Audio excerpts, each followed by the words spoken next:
On peut chanter ensemble, on y va, pas d'autre rocher. Pas d'autre rocher, ni de Dieu comme le nôtre. Pas d'autre nom, digne de notre loi. Le rocher du salut, inébranlable, inéluctable et fidèle à la fois. Pas d'autre rocher, ni de Dieu comme le nôtre. Ensemble nous déclarons qu'il est le roi. Roi qui éternel, Jésus est le rocher. Roi qui éternel, alléluia. Jésus est le rocher. Roi qui éternel, Jésus est le rocher. Alors il n'y a pas d'autre rocher, ni de Dieu comme le nôtre. Pas d'autre rocher, ni de Dieu. Pas d'autre rocher, ni de Dieu comme le nôtre. Yeah. Pas d'autre rocher, ni de Dieu comme le nôtre. Alléluia. Ton amour est là ce matin. Tu es là, Seigneur. Là où est ton esprit, à la liberté, la joie, l'amour. Bonjour à tous. Alléluia. Que le nom du Seigneur soit béni. Que le nom du Seigneur soit glorifié. Amen. Dieu est là. Et nous voulons nous réjouir. Alléluia. Nous voulons nous réjouir. Et j'aimerais dire que, en vérité, toute la parole de Dieu a pour but de construire nos vies. Toute la parole de Dieu a pour but de nous donner la vie et la vie en abondance. Amen. Alors, quoi que nous recevions comme parole de Dieu, ce matin, notre sœur Laurette nous rappelait combien il est important de recevoir la parole en se remettant en question dans le sens qu'est-ce que cette parole peut m'apporter, en quoi elle peut me faire grandir. Alléluia.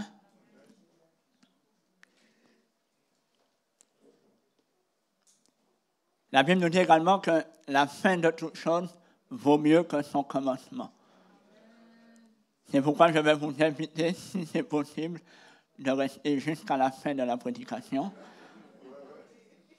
Alléluia. Ce matin, nous allons voir la loi et la grâce. Et pour cela, nous allons nous diriger vers le livre de Galates, au chapitre 3.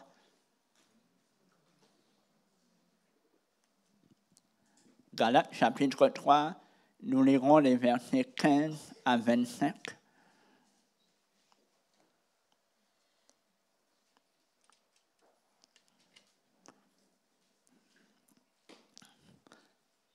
Je lis.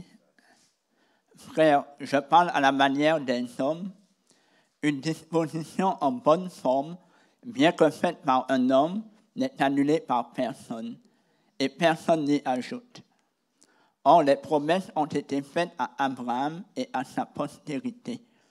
Il n'est pas dit « et aux postérités » comme s'il s'agissait de plusieurs, mais en tant qu'il s'agit d'une seule, et à ta postérité, c'est-à-dire à Christ.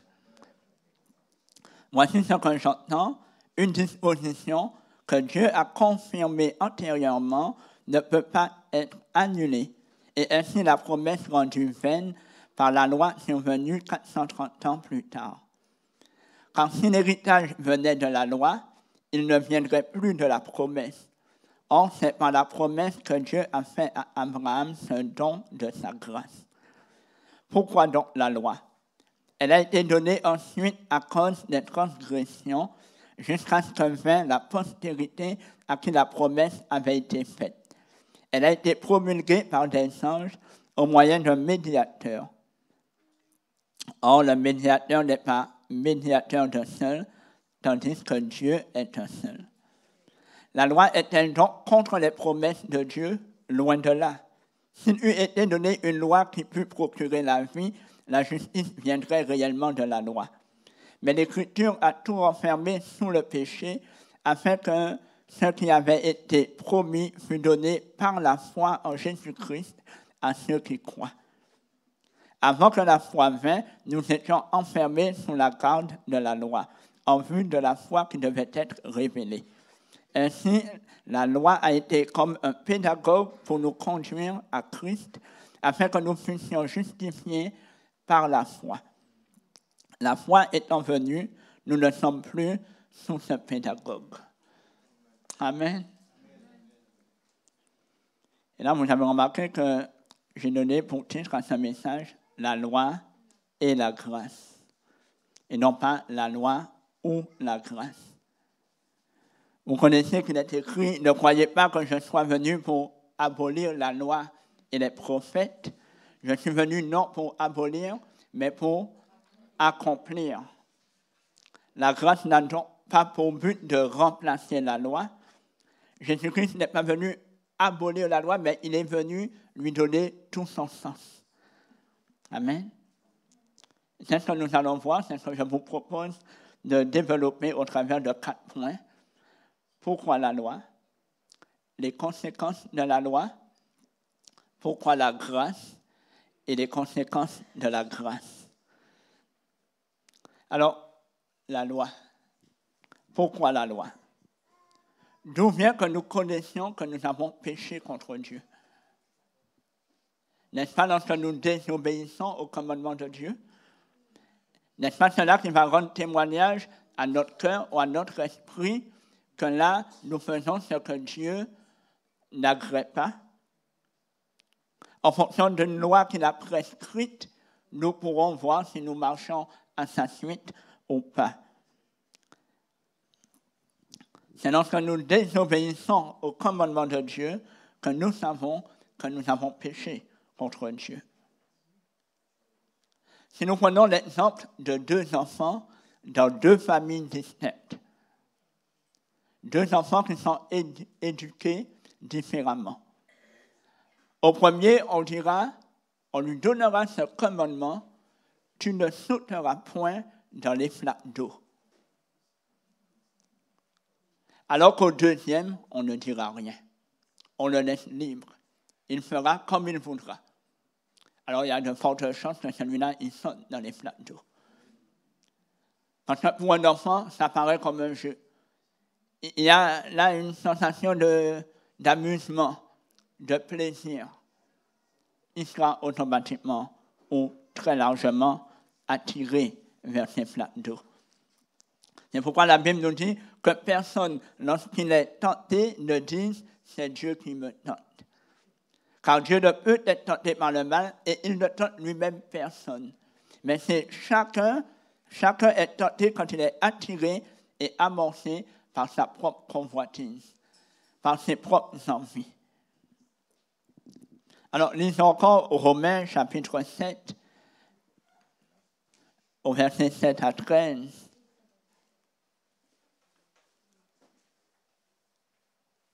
Que dirons-nous donc? La loi est-elle péché? Loin de là. Mais je n'ai connu le péché que par la loi. Car je n'aurais pas connu la convoitise si la loi n'eût dit « tu ne convoiteras point ».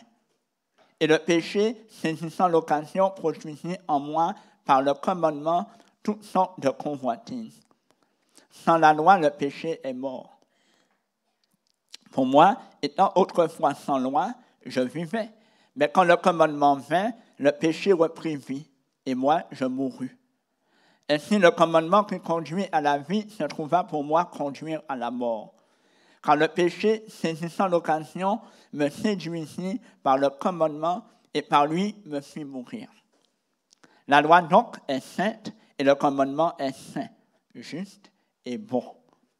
Ce qui est bon a-t-il donc été pour moi une cause de mort? Loin de là, mais c'est le péché, afin qu'il se manifestât comme péché en me donnant la mort par ce qui est bon et que, par le commandement, il devint condamnable au péché. La loi est-elle mauvaise? Loin de là, nous disent les Écritures. En revanche, la loi, elle va permettre au péché qui est déjà en place de se manifester. Ce péché qui pourrait passer inaperçu, On pourrait vivre une vie entière sans prendre conscience qu'on est pécheur. Mais la loi, justement, va veiller à ce qu'il n'en soit pas ainsi.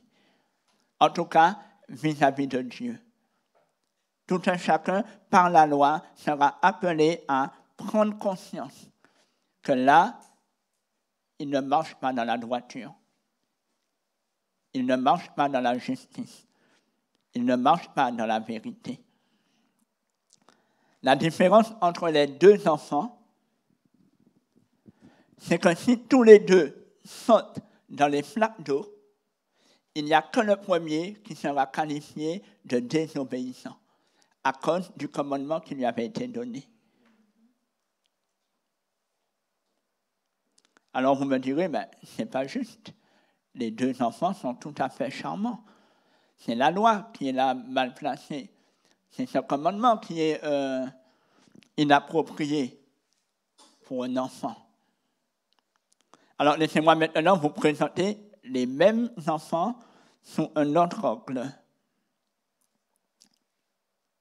Cette fois-ci, ni un ni l'autre ne sautent dans les flaques d'eau. Ma question est la suivante. Lequel des deux sera qualifié d'obéissant?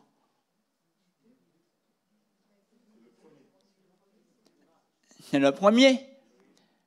C'est lui qui avait reçu le commandement « Tu ne sauteras point dans les flaques d'eau ». Lorsque ni un ni l'autre ne sautent dans les flaques d'eau, il n'y a que le premier qui puisse être qualifié d'obéissant.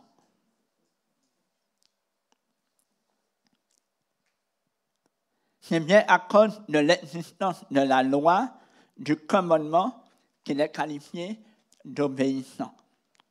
Donc, vous voyez que finalement, le commandement n'est pas aussi mauvais que ça. Ce qui fera la différence, c'est comment l'un ou l'autre réagit par rapport au commandement. La loi, comme nous l'avons lu en Romains 7, la loi elle-même, elle est juste, elle est bonne. Elle est sainte. Comprenons donc par là même que la loi, en tant que commandement, n'a pas pour but de causer la désobéissance. Mais elle a plutôt pour but de mettre en évidence l'incapacité de l'homme à obéir à Dieu. D'ailleurs, Jésus a écrit, il est écrit, il n'y a point de juste. Pas même un seul. Nul n'est intelligent, nul ne cherche Dieu. Tous sont égarés, tous sont pervertis. Il n'en est aucun qui fasse le bien, pas même un seul. La loi a donc été promulguée afin de servir de révélateur. Elle met en évidence l'orientation des cœurs. Voilà pourquoi la loi a été donnée. Mettre en évidence l'orientation des cœurs. Alors, quelles sont les conséquences de la loi? La Bible nous éclaire là-dessus en Romains chapitre 2, des versets 12 à 16. Tous ceux qui ont péché sans la loi périront aussi sans la loi. Et tous ceux qui ont péché avec la loi seront jugés par la loi. Ce ne sont pas, en effet, ceux qui écoutent la loi qui sont justes devant Dieu, mais ce sont ceux qui la mettent en pratique qui seront justifiés. Quand les païens qui n'ont point la loi font naturellement ce que prescrit la loi, ils sont, eux qui n'ont point la loi, une loi pour eux-mêmes. Ils montrent que l'œuvre de la loi est écrite dans leur cœur, leur conscience en rendant témoignage, et leurs pensées s'accusant ou se défendant tour à tour. C'est ce qui paraîtra au jour où, selon mon évangile, Dieu jugera par Jésus-Christ les actions secrètes des hommes. La loi fait donc le tri entre ceux dont le cœur est attaché à Dieu pour lui obéir et ceux qui n'ont pas dans leur cœur la crainte de Dieu et qui, par conséquent, ne cherchent pas spécialement à lui obéir. Ceux qui ne se soucient pas de savoir ce que Dieu pense ne cherchent pas spécialement à lui obéir, ne cherchent pas spécialement à lui plaire. Il y a cependant là une phrase qui pourrait nous interpeller, que nous retrouvons au verset 12. Tous ceux qui ont péché sans la loi périront aussi sans la loi. Nous avons vu que c'est la loi qui met en évidence le péché par la désobéissance au commandement. Comment donc peuvent-ils périr sans la loi? Revenons à nos deux enfants qui, entre-temps, ont bien grandi. Les voilà tous deux adultes. Croyez-vous que quelqu'un soit venu leur dire « Arrêtez de sauter dans les plateaux maintenant » ? Croyez-vous qu'adultes, quelqu'un ait eu besoin de les éduquer, de leur enseigner qu'il faut arrêter de sauter dans les flaques d'eau? Certainement qu'ils sont arrêtés d'eux-mêmes, et cela depuis bien longtemps.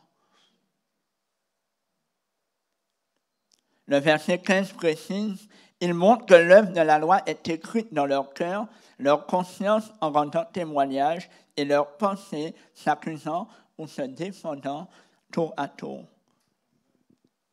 Savez-vous que dans un tribunal, personne ne pourra se défendre avec pour seul argument « je ne savais pas ».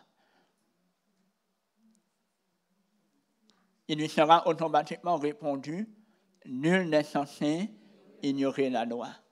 Amen. Alors, nul n'est censé ignorer la loi des hommes et nous serions censés ignorer la loi de Dieu, notre Créateur? Certainement pas. C'est pourquoi la Bible déclare ouvertement car tous ont péché et sont privés de la gloire de Dieu. Tous. Rappelons-nous toutefois que Dieu est omniscient. Rien n'est caché à ses yeux. Et il sait qu'il y a une période où nous ne connaissions pas Christ. Ce n'est pas pour cette période-là qu'il va nous juger.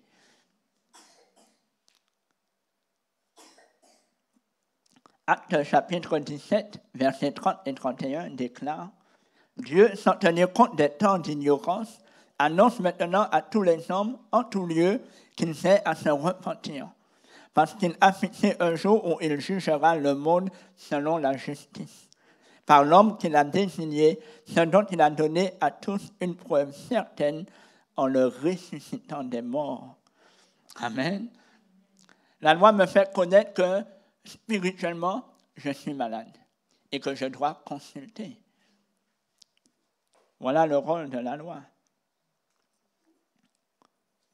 Jésus, prenant la parole, leur dit, ce ne sont pas les bien portants qui ont besoin de médecins, mais les malades. Et là, il ne faisait pas allusion à quelqu'un qui était malade physiquement dans sa santé. Il parlait bien de ceux qui ne connaissaient pas Dieu, qui avaient besoin d'être éclairés. Ceux qui, par la loi, prennent conscience de leur faiblesse, doivent maintenant se considérer comme éclairés, visités par Dieu pour connaître la solution, celle qui mène à la vie. La loi démontre que nul n'est parfait devant Dieu. Je peux donc me réjouir si la loi parle à mon cœur. Je mourrais dans mon péché si j'étais indifférent à la loi. Si elle n'avait pas d'impact sur ma vie, j'irais tout droit à la perdition. Je peux donc me réjouir si la loi de Dieu parle à mon cœur.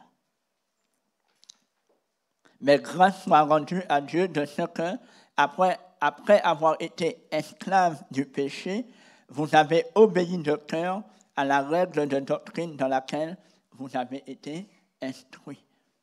La règle de doctrine. Oui, c'est la loi. C'est ce que Dieu enseigne. Et je peux encore me réjouir à la lecture de cette écriture de ce que cette parole ne me donne pas, comme on dit, qu'un versant de la nouvelle. Elle nous apporte aussi la bonne nouvelle. Si la loi me fait connaître quel est mon état, la Bible nous apporte cette solution en Jésus-Christ. Et cette solution en Jésus-Christ me redonne de l'espérance. Amen. La Bible nous dit quand le Fils de l'homme est venu chercher et sauver ceux qui étaient perdus. Et là où le péché a abondé, la grâce a surabondé. Amen.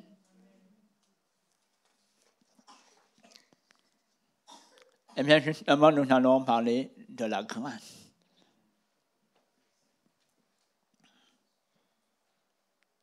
Pourquoi la grâce? Il a été dit à Caïn, Genèse 4, versets 7 et 8, « Certainement, si tu agis, tu relèveras ton visage. Et si tu agis mal, alors, si tu agis bien, tu relèveras ton visage. Et si tu agis mal, le péché se couche à la porte, et ses désirs se portent vers toi. Mais toi, domine sur lui. » Cependant, Caïn adressa la parole à son frère Abel. Mais, comme ils étaient dans les champs, Caïn se jeta sur son frère Abel et le tua. Caïn adressa la parole à son frère Abel. Dans un premier temps, Caïn semble avoir reçu le commandement de Dieu avec enthousiasme. Il a accueilli le conseil de Dieu avec bienveillance. Il a même accepté de continuer à entretenir une relation avec son frère Abel. Il a continué à lui parler. Il ne lui a pas fait la tête, comme on dit. Il a continué, il a essayé. Mais, la Bible nous dit mais. Et là, on peut entendre mais un jour. Entre la première ligne et la suivante, combien de temps se sont écoulés? La Bible ne nous dit pas. Combien de temps Caïn a réussi à prendre sur lui, à faire taire ses mauvais sentiments? Combien de temps il a enfoui cette rivalité? La Bible ne nous le dit pas. Mais, comme ils étaient dans les champs, Caïn se jeta sur son frère Abel et le tua. Nous découvrons ici que face au péché, la bonne volonté ne suffit pas. Les efforts ne suffisent pas. La vieille nature pécheresse finit souvent par refaire surface. Il était donc impossible pour Caïn, tout comme il est impossible pour n'importe quel homme, n'importe quelle femme, même averti, de se débarrasser du péché. On dit pourtant qu'un homme averti en vaut deux. Mais non, pas face au péché. Face au péché, ce dicton ne marche pas. Dès le début de la création, il était apparu aux yeux de Dieu que l'homme n'y arriverait pas tout seul. Que dit Ézéchiel, chapitre 18, à partir du verset 21? Si le méchant revient de tous les péchés qu'il a commis, s'il observe toutes mes lois et pratique la droiture et la justice, il vivra. Il ne mourra pas. Toutes les transgressions qu'il a commises seront oubliées. Il vivra à cause de la justice qu'il a pratiquée. Ce que je désire, est-ce que le méchant meurt? Dit le Seigneur, l'Éternel. N'est-ce pas qu'il change de conduite et qu'il vive? Amen. Là, nous sommes dans l'Ancien Testament. Voilà un texte qui montre clairement que Dieu n'est pas devenu bon, miséricordieux, doux, en franchissant la porte du Nouveau Testament. Parfois, on imagine que c'est dans le Nouveau Testament que Dieu est devenu miséricordieux, que Dieu est devenu compatissant, aimant.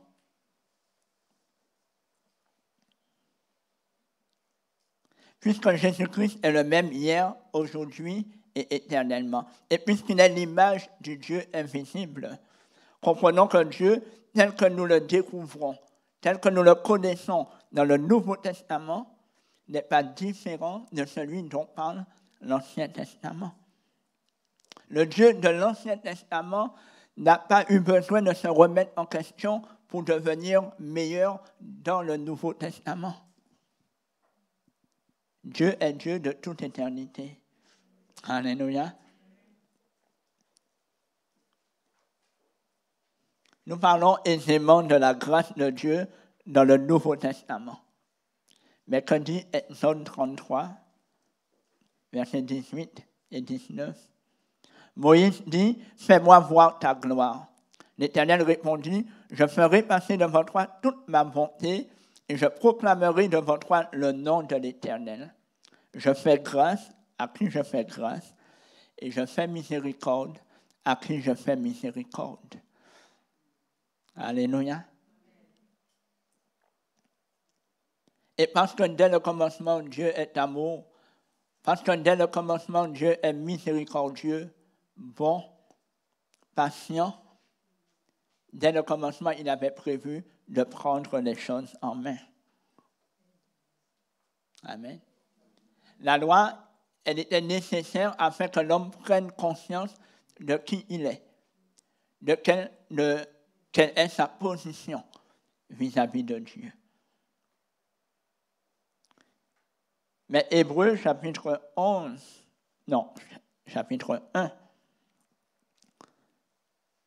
versets 1 à 3, nous pouvons y lire « Après avoir autrefois, à plusieurs reprises et de plusieurs manières, parlé à nos pères par les prophètes, Dieu, dans ces derniers temps, nous a parlé par le Fils, qu'il a établi héritier de toutes choses, par lequel il a aussi créé le monde, et qui, étant le reflet de sa gloire et l'empreinte de sa personne, et soutenant toutes choses par sa parole puissante, a fait la purification des péchés.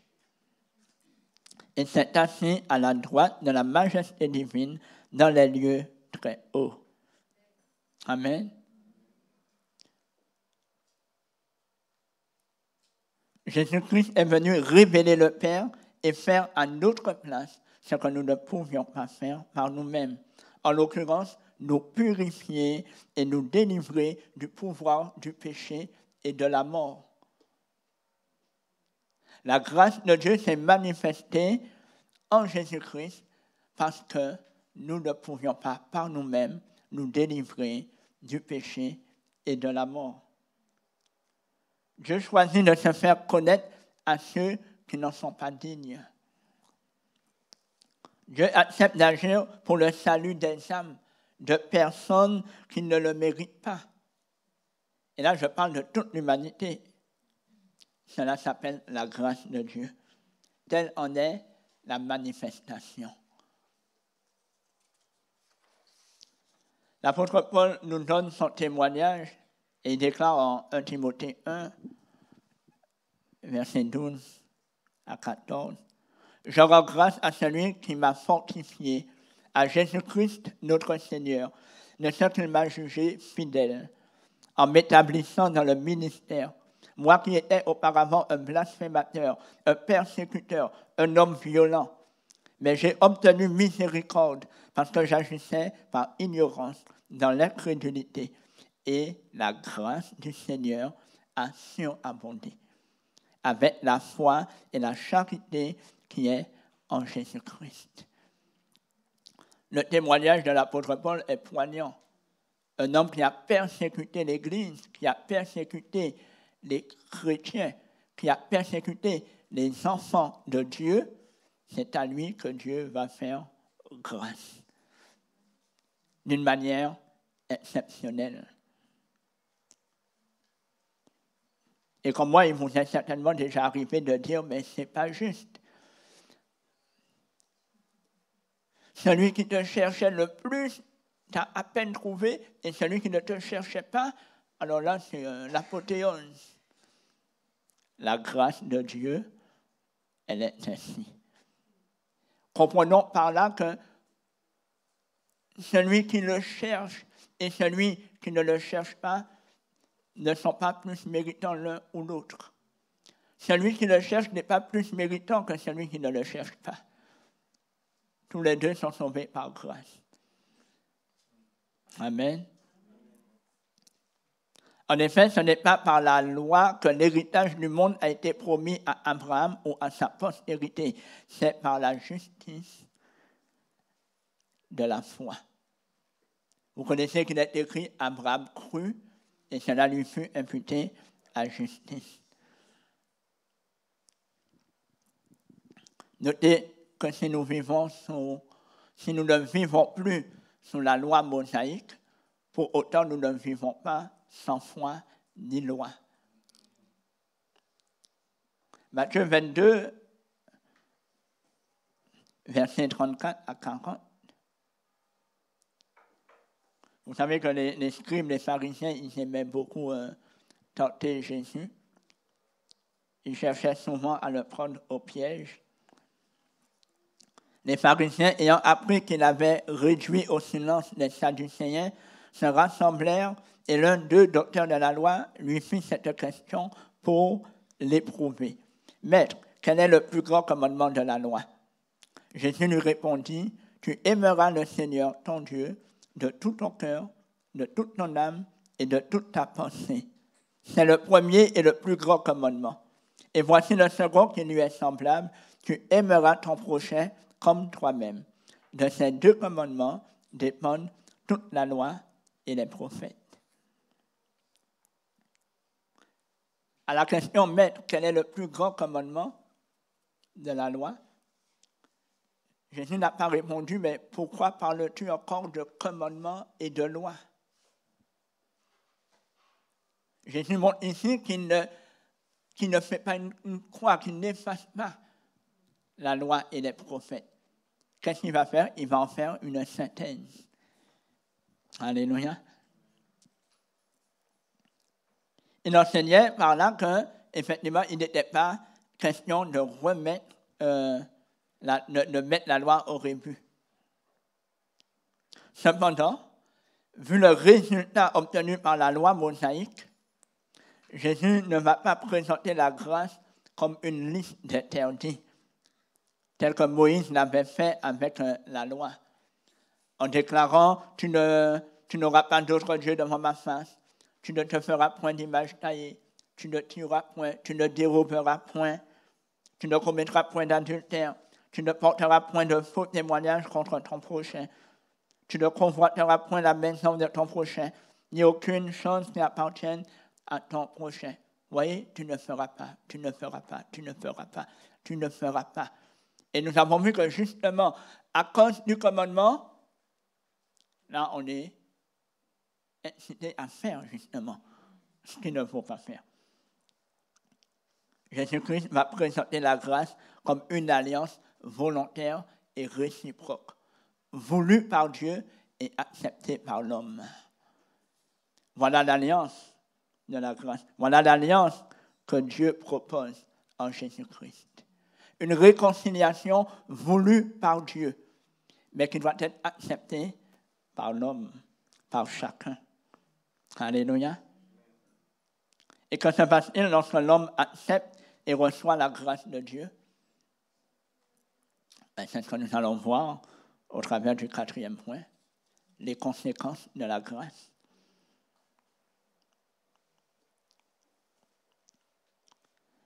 Éphésiens chapitre 2, verset 1, et nous allons faire un saut jusqu'au verset 4. Vous étiez morts par vos offenses et par vos péchés. Ça, c'était le constat. Vous étiez morts par vos offenses et par vos péchés. Mais Dieu, qui est riche en miséricorde, à cause du grand amour dont il nous a aimés, nous qui étions morts par nos offenses, nous a rendus à la vie avec Christ. la grâce a pour conséquence de nous ramener à la vie avec Christ. C'est par grâce que vous êtes sauvés. Pas autrement. Il n'y a pas d'autre moyen pour que nous soyons sauvés. C'est par grâce que vous êtes sauvés. Alléluia. Il nous a ressuscités ensemble et nous a fait asseoir ensemble dans les lieux célestes en Jésus-Christ, afin de montrer dans les siècles à venir l'infinie richesse de sa grâce par sa bonté envers nous en Jésus-Christ. Car c'est par la grâce que vous êtes sauvés, par le moyen de la foi. Et cela ne vient pas de vous, c'est le don de Dieu. Amen. Lorsque la Bible nous parle de bonnes nouvelles, je trouve que la grâce est une excellente nouvelle. Parfois, on dit que lorsque nous commettons une faute dans la journée, on dit à la personne, est-ce qu'après ça, tu es capable de te regarder dans le miroir? Et spirituellement, si nous devions nous regarder dans le miroir, nous-mêmes nous dirions, effectivement, nous ne sommes pas dignes d'aller au ciel. Mais béni soit le Seigneur qui a mis en place ce plan rédempteur en Jésus-Christ par la grâce. Amen. À cause de son grand amour et de sa miséricorde, oui, Dieu a choisi, en nous faisant grâce en Jésus-Christ, de nous accorder le pardon de nos péchés. Et puisque le salaire du péché, c'est la mort, si le péché est pardonné, alors il perd également son pouvoir. Le péché perd son pouvoir. Et le péché n'introduit plus la mort dans la vie de celui à qui ses fautes sont pardonnées, à qui son péché a été pardonné.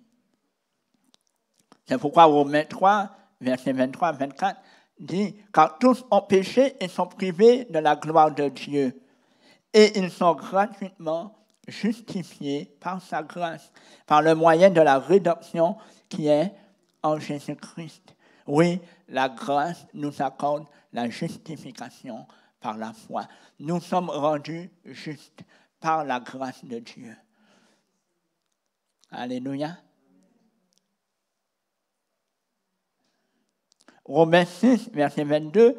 Mais maintenant, étant affranchis du péché et devenus esclaves de Dieu, vous avez pour fruit la sainteté et pour fin la vie éternelle. Car le salaire du péché, c'est la mort, mais le don gratuit de Dieu, c'est la vie éternelle en Jésus-Christ, notre Seigneur. Alléluia. Ce que Dieu nous accorde au travers de la grâce, c'est la vie éternelle en Jésus-Christ. N'est-ce pas merveilleux?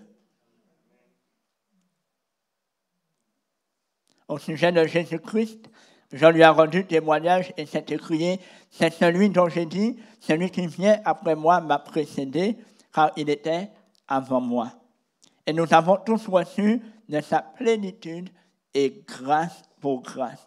Car la loi a été donnée par Moïse.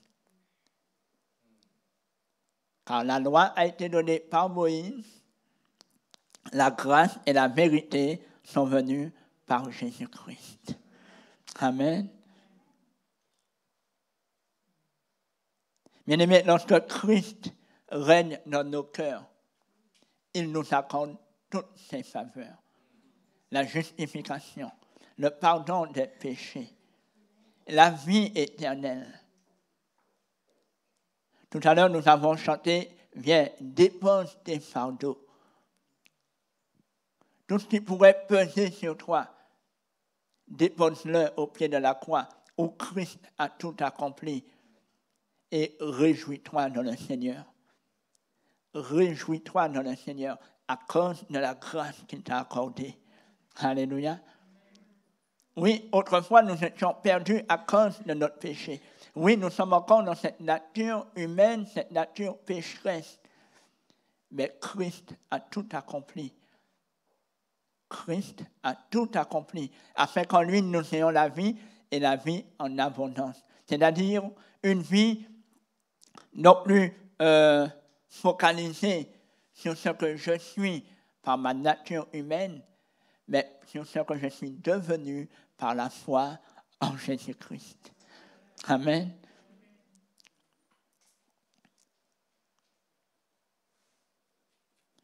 Je vais essayer d'accélérer parce que l'heure passe vite. Romains chapitre 8, versets 14 à 17.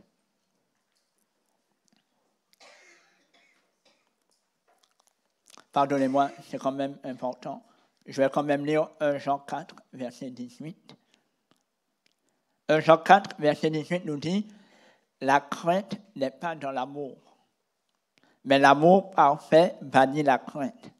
Car la crainte suppose un châtiment, et celui qui craint n'est pas parfait dans l'amour. » Dieu est amour, et il nous a transmis son amour.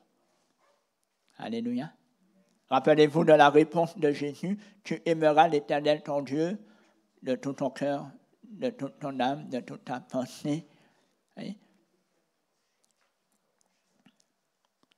En règle générale, un enfant n'a pas peur de son père ou de sa mère.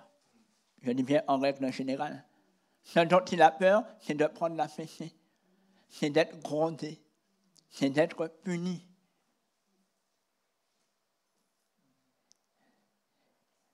Et pourquoi est-ce que, alors que tout allait très bien jusqu'à ce jour, pourquoi est-ce que, spécialement aujourd'hui, l'enfant craindrait de recevoir une fessée ou d'être grondé ou d'être puni? Certainement qu'il a désobéi sur un point ou un autre. Certainement, ou ça peut arriver qu'il n'ait pas réellement fait quelque chose de mal, mais bon, des résultats scolaires non satisfaisants. Il s'est dit, bon, peut-être que papa ne va pas être content.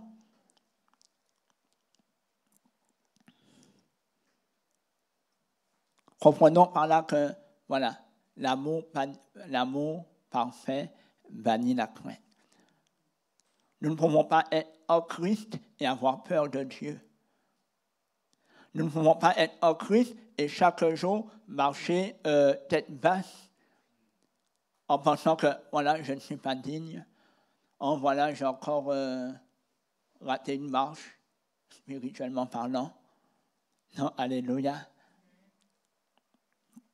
C'est ce que nous avons lu dans le passage par lequel nous avons commencé la prédication.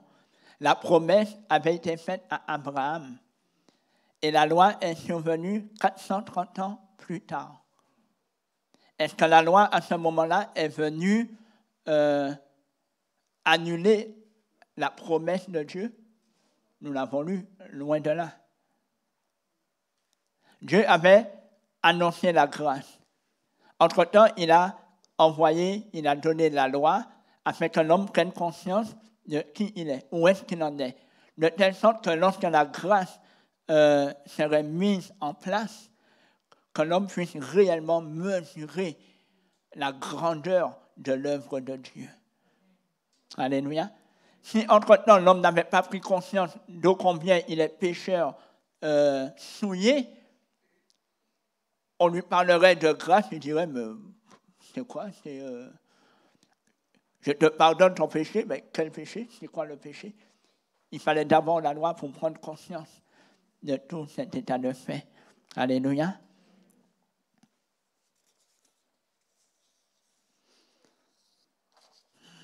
L'apôtre Jean écrit, « Petits enfants, n'aimons pas en parole et avec la langue. » 1 Jean chapitre 3, verset 18 à 20.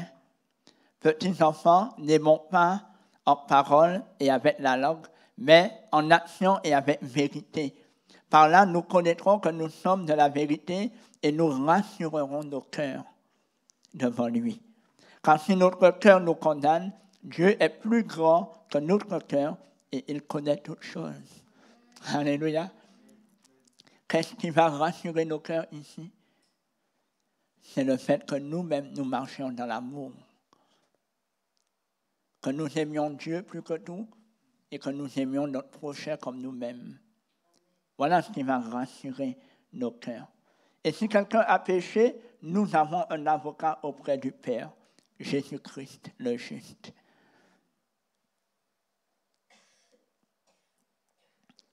Alors, bien sûr, on ne reste pas enfant toute sa vie, ce qui est également valable sur le plan spirituel. L'apôtre Paul fait le bilan de sa vie et déclare « Lorsque j'étais enfant, je parlais comme un enfant, je pensais comme un enfant, je raisonnais comme un enfant. Lorsque je suis devenu homme, j'ai fait disparaître ce qui était de l'enfant. » Alléluia. C'est pourquoi la Bible nous dit, sur le plan spirituel, si quelqu'un est en Christ, il est une nouvelle créature. Les choses anciennes sont passées, voici, toutes choses sont devenues nouvelles. Alléluia. La grâce ne signifie pas que, ah ben alors je n'ai plus rien à faire, ben alors je vis comme je vis.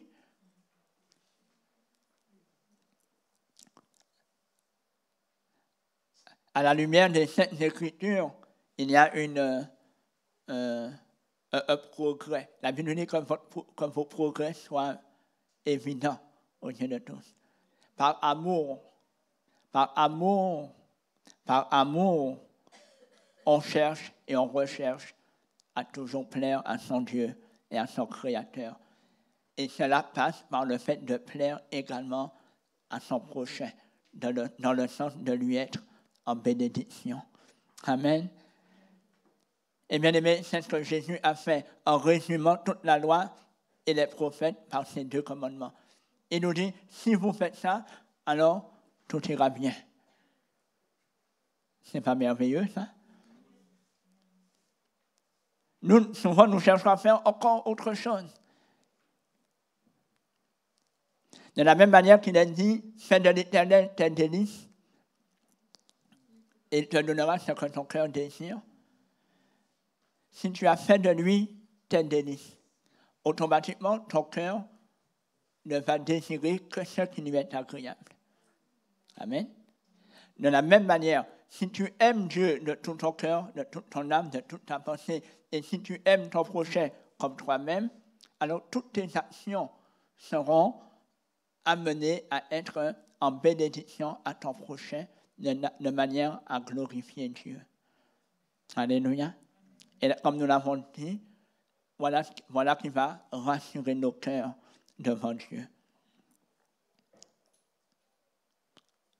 À ce point, nous pouvons lire en Romains 8, versets 1 à 4. Lorsqu'on a compris tout cela, on peut s'approprier le passage que nous allons lire actuellement, Romains 8. Il n'y a donc maintenant aucune condamnation pour ceux qui sont en Jésus-Christ. En effet, la loi de l'esprit de vie en Jésus-Christ m'a affranchi, donc m'a libéré de la loi du péché et de la mort. Car chose est possible à la loi parce que la chair la rendait sans force. Dieu a condamné le péché dans la chair en envoyant, à cause du péché, son propre Fils dans une chair semblable à celle du péché. Et cela afin que la justice de la loi fût accomplie en nous qui marchons non selon la chair, mais selon l'esprit. Amen. Il n'y a plus de condamnation pour ceux qui sont attachés à la personne de Jésus-Christ, pour ceux qui sont attachés à son enseignement et qui par conséquent marchent non selon leur penchant naturel, mais comme étant conduits par l'Esprit de Dieu à la lumière des Saintes Écritures. David pouvait même le chanter dans le psaume 32. Il pouvait se réjouir. Psaume 32, versets 1 et 2. Heureux celui à qui la transgression est remise, à qui le péché est pardonné. Heureux l'homme à qui l'Éternel n'impute pas d'iniquité et dans l'esprit duquel il n'y a point de fraude. Alléluia. Si tu es conscient de ce que Dieu a fait pour toi, et si dans ton cœur, tu n'as rien à te reprocher, dans le sens que tu n'y trouves pas toi-même de fraude, la Bible dit que tu es heureux. Tu es heureux. Alléluia. Alors, je vais conclure ici, bien-aimés, Nous avons vu que l'homme était soumis au péché, que sa nature humaine est soumise au péché. Un péché dont il ne peut pas se défaire tout seul. C'est ce que la loi est venue mettre en évidence. Et par là même, la loi a fait valoir cette condamnation. L'homme sera séparé d'avec Dieu à cause du péché. Mais Dieu prouve son amour envers nous en sorte que lorsque nous étions encore pécheurs, Christ est mort pour nous. Christ est mort pour nous. À peine mourrait-on pour un juste, mais Christ est mort pour des impies. Dieu accorde sa grâce pour le salut de ceux qui croient au Seigneur Jésus et qui lui obéissent. Ceux qui croient au Seigneur Jésus et qui lui obéissent. Et c'est l'esprit de celui qui a ressuscité Jésus d'entre les morts habite en nous, habite en vous.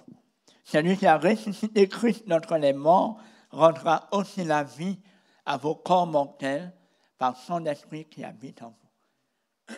Pardon. Il rendra la vie à vos corps mortels par son esprit qui habite en vous. Donc, vous voyez, la Bible continue à dire que le corps est mortel. Donc, il n'y a aucune raison de se glorifier pour soi-même. Le corps, la chair demeure la chair. Mais parce que l'Esprit de Dieu habite en nous et parce que nous sommes conduits non selon la chair, mais selon l'Esprit, alors l'Esprit de Dieu rendra la vie à notre corps mortel. Amen. Je vais terminer avec ce verset, Hébreux 4, verset 16. Approchons-nous donc avec assurance du trône de la grâce, afin d'obtenir miséricorde et de trouver grâce pour être secourus dans nos besoins. Amen. Approchons-nous donc avec assurance du trône de la grâce. Alléluia. Éternel, que ta grâce soit sur nous, comme nous espérons en toi. Amen. Que le nom du Seigneur soit béni.